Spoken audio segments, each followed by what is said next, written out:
Hurry up and put $1,000 in the envelope. Even a poor woman like you can afford that much.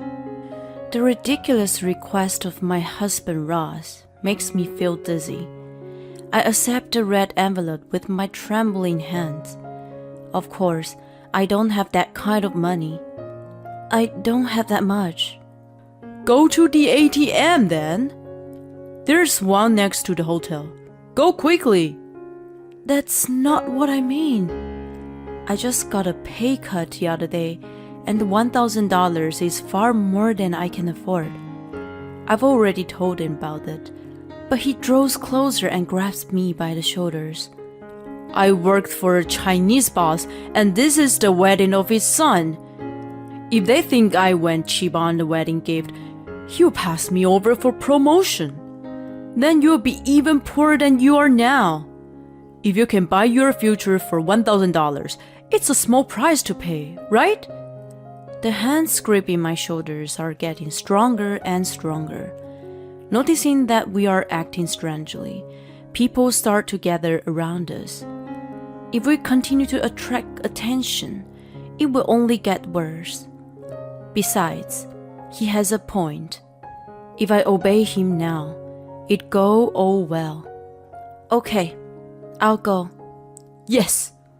His expression becomes overly happy, and I was released from his grip. He has always been like this. It reminds me of a few days ago. I'm going to bed. Hey, why don't you clean after yourself? I'm tired. Good night. He disappeared into the bedroom without looking back. I let out a sigh and staggered off to the kitchen. He didn't even soak the plate in the water again.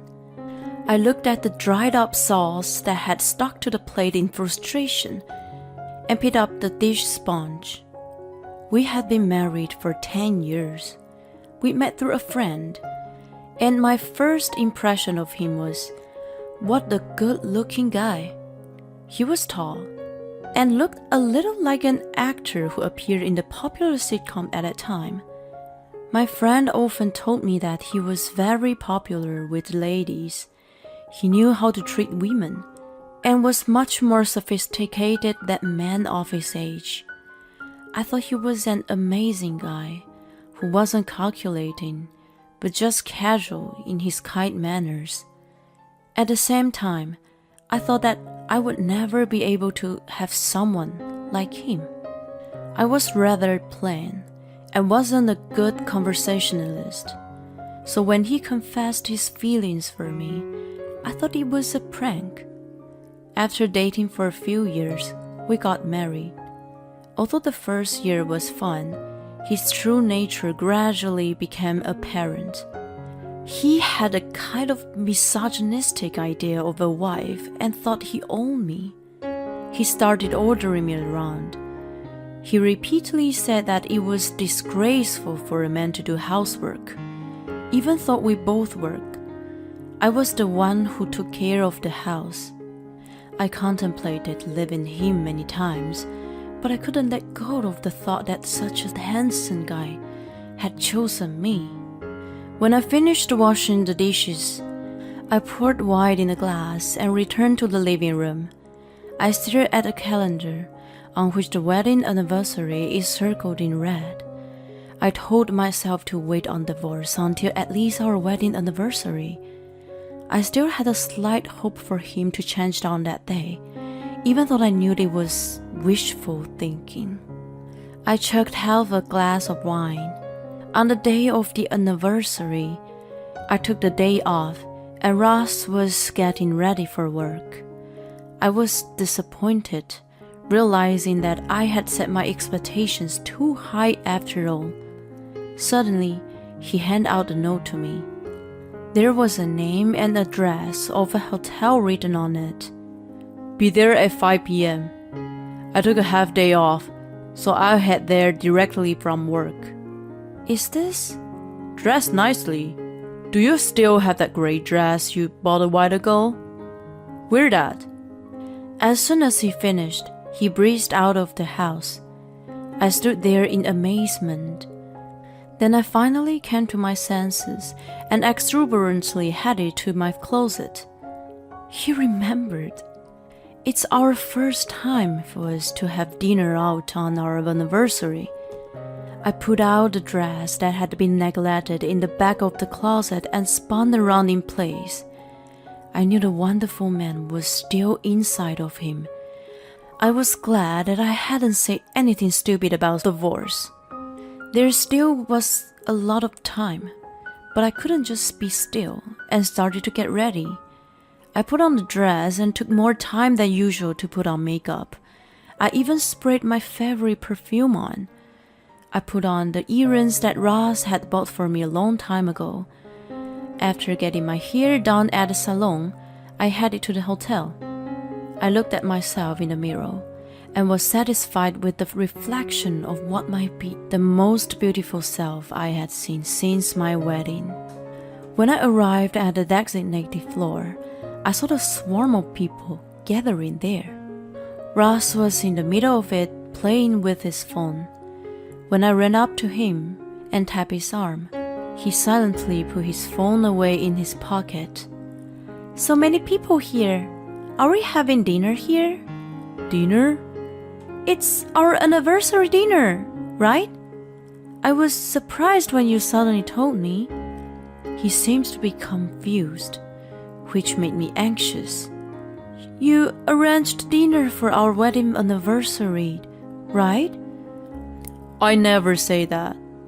I just invited you to my boss' son and my colleague's wedding.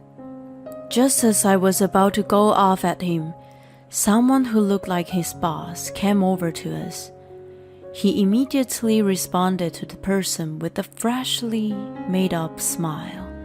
Although I was upset, I smiled, thinking that I could not ruin his reputation.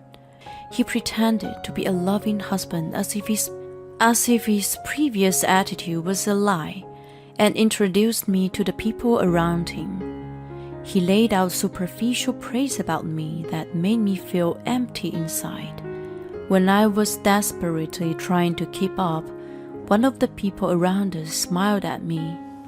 The gray-haired man said in a smooth voice as he was consoling me, "She seems like a really loving person. You must take good care of her." I almost cried hearing the stranger's kind words. There was no way he could have known what was going on, but I felt like he was on my side. Ross half-heartedly agreed with him. I kept putting on a smile, holding back my tears. After a while, the greetings were over, and Ross and I were left alone. He didn't even care to see how I was, but sighed deliberately to express his stress. "I'm tired of company politics. I guess women don't understand." The way he said it was so rude that I felt anger boiling up inside me. What's it got to do with being a woman? I work hard and earn my own money too. I played the perfect wife for his trivial pride. There was no reason for him to be sarcastic. Without caring about my feelings, he suddenly put out an envelope for me. I assumed that he wanted me to go to the reception desk to present it, but he was just grinning at me. It was the kind of smile that showed his true colors. "Hurry up and put $1,000 in the envelope. Even a poor woman like you can afford that much." His ridiculous request made me feel nauseous. I accepted the envelope with trembling hands. Of course, I didn't have that kind of money. My salary had recently been revised and reduced. The fresh memory of my boss apologizing to me popped into my head. "I don't have that kind of money." "Why don't you just go to the ATM? There is one next to the hotel. Go quickly." "That's not what I mean." He drew closer and grabbed me by my shoulders.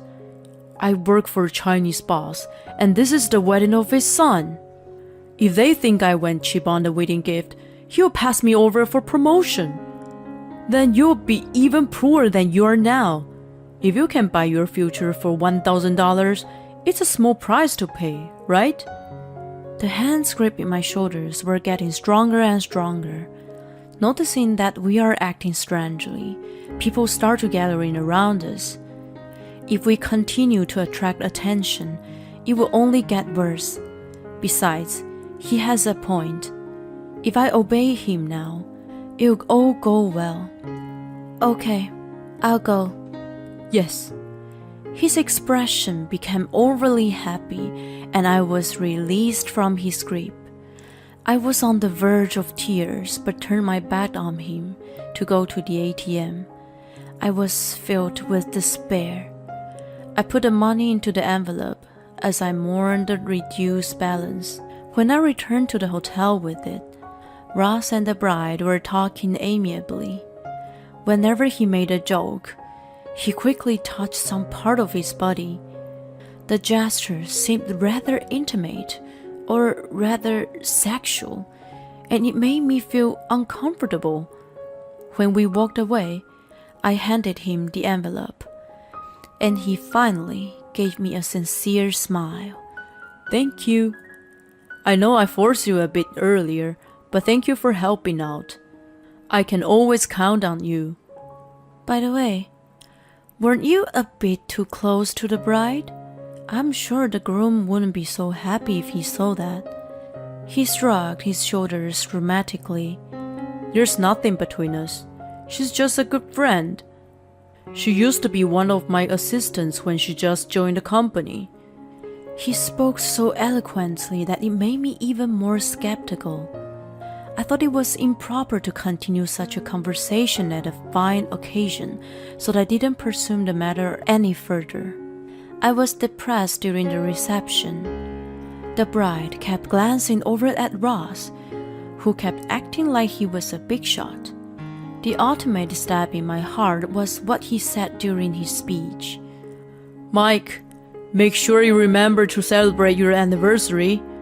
Jess is a kind woman. But there are etiquettes even between husband and wife. That's when my heart broke, and I left the hotel as soon as the dinner finished. I assumed Ross was going to stay until the end of the party. I drank a cheap wine I bought at a store on the way home and cried. Let's get a divorce. I can't keep doing this with him. After that, I found a lawyer and prepared for divorce. Then, the lawyer suggested that I file a claim for alimony. I told him about the incident at the wedding, and he felt something was up. He told me to try and find conclusive evidence to go after Russ. So, in parallel with preparing for the procedure, I started an affair investigation.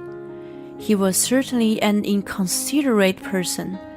Although I thought he'd never gotten that far, I surreptitiously picked up his phone. He was in the shower.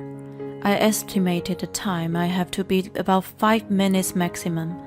I opened the messaging app and looked at it anxiously. The names displayed were almost all male, even if the occasional female name appeared. The chats were simple and businesslike. I was about to close the app, thinking he hadn't been ruined that much after all. Then, a notification came in. Your wife hasn't found out about us yet, right? It was a male name, but the message showed otherwise. I felt a shiver down my spine and carefully maneuvered the phone and avoided being double-ticked. Then I put it back in its original position. After waiting for him to go to bed that night, I looked at his phone again. Remembering the name of the man, I opened the chat. They were frequently communicating with each other. The content of the conversation was romantic and sometimes sexual. There was a photo of the woman whom I knew at a glance. It was the bride I had met at the wedding. She was supposedly his good friend. The photo was a close-up of her face, and I noticed the earrings that were the same ones I had. I had them on my ears for the wedding too. He bought the same earrings for his wife and mistress. How thoughtful of him. I could feel nothing at that point and just backed up the data on my computer. Then I sent the data to my lawyer right away. A few days later, I waited for Ross with a copy of the divorce papers and the blown-out printout of his girlfriend with the earrings. When he got up and saw the picture, he was taken aback. "What? That's..." "Good morning. Can you go through these before you leave? I don't have to explain this picture to you, do I?" "You snooped around on my phone? You're a criminal!" He ripped the picture into pieces, but it was a useless act. "I've saved all the message and the picture. You know, you're totally busted, right? I'm making sure you paid alimony."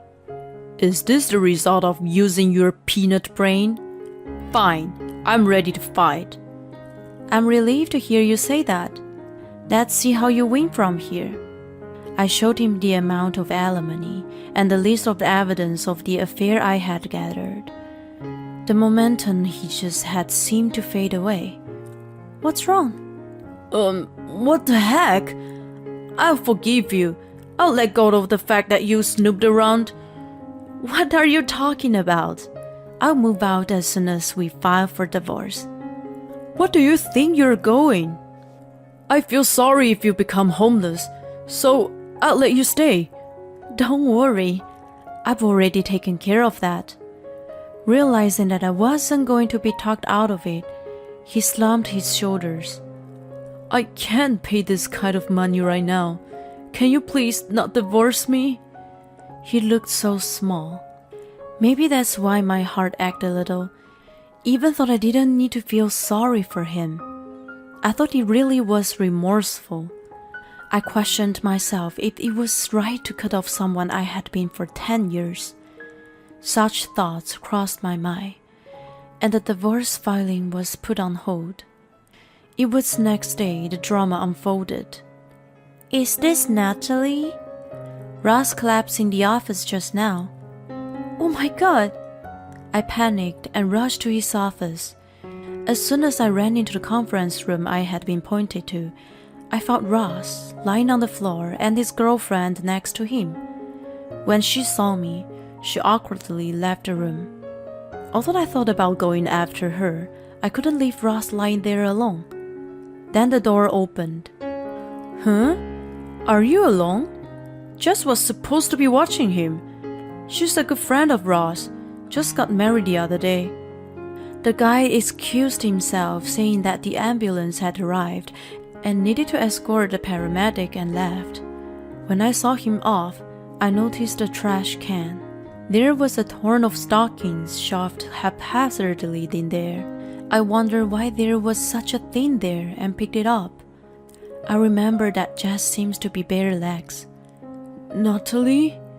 He opened his eyes, and when he saw my hand, he stood up suddenly. He tried to take the stockings away from me, so I reflexively backed away from him. "What's the matter with you all of a sudden?" "Give it to me!" "Why do you want the torn stockings so badly?"